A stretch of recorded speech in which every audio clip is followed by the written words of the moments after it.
Bonjour, c'est Dorothée Ragia et je suis très heureuse de vous retrouver dans notre évangile du jour qui se trouve dans le psaume 46, 11.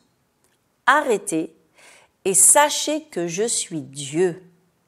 Je domine sur les nations, je domine sur la terre. Vous regardez probablement comme moi les informations. Et peut-être même que vous suivez ce qui se passe dans le monde au travers des réseaux sociaux. On apprend d'ailleurs beaucoup plus de choses sur les réseaux sociaux que sur les informations traditionnelles. Bon, je ferme la parenthèse. En tout cas, une chose est sûre, c'est qu'en regardant ce qui se passe autour de nous, on sait que le monde est devenu fou. On marche sur la tête.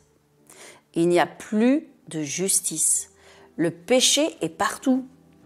Pédophilie, pédocriminalité, pédopornographie. L'adoration à Satan ne se cache plus. Au contraire, elle se montre partout, elle se vante dans des événements sportifs mondiaux qui réunissent des centaines de millions de personnes ou même à l'occasion du carnaval de Rio qui vient de se dérouler.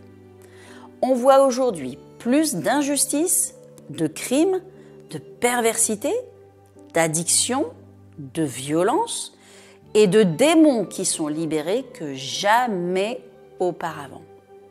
Des parents sont poursuivis au tribunal pour oser poser des questions sur le programme scolaire et l'application de la théorie du genre.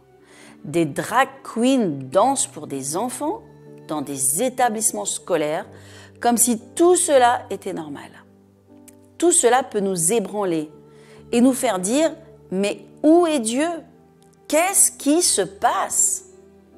Mais notre Dieu nous parle ici dans ce verset. Il nous dit « Arrêtez » et indécence en hébreu est « Ne perdez pas courage, ne soyez pas découragés.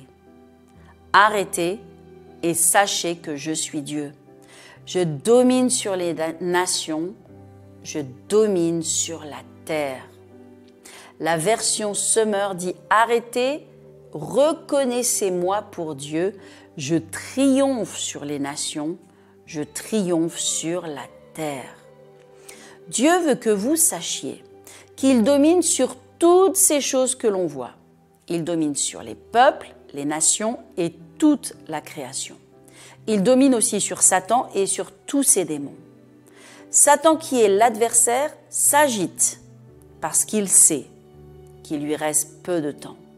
Mais bientôt, Jésus va revenir chercher son épouse. Il va juger les œuvres de l'ennemi sur la terre.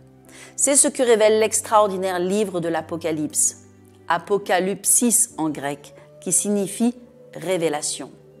La révélation de Jésus-Christ dans toute sa puissance et dans toute sa gloire. Oui, Dieu va juger et purifier la terre, il va créer de nouveaux cieux et une nouvelle terre, et il va vivre au milieu de son peuple, de tous ceux qui l'auront choisi et aimé, et cela éternellement. Dieu ne va même pas se lever de son trône pour en finir avec Satan. Il va juste envoyer un ange, et par la force d'un seul ange, il va saisir Satan et l'enchaîner pour 1000 ans, puis il sera jeté dans les temps de feu éternellement. Cela nous montre combien Dieu est grand et surtout combien il est supérieur aux œuvres de l'ennemi. Alors en attendant ce jour, soyons fermes dans la prière, dans la persévérance, dans l'amour. Donnons aux gens non pas une religion, mais Jésus.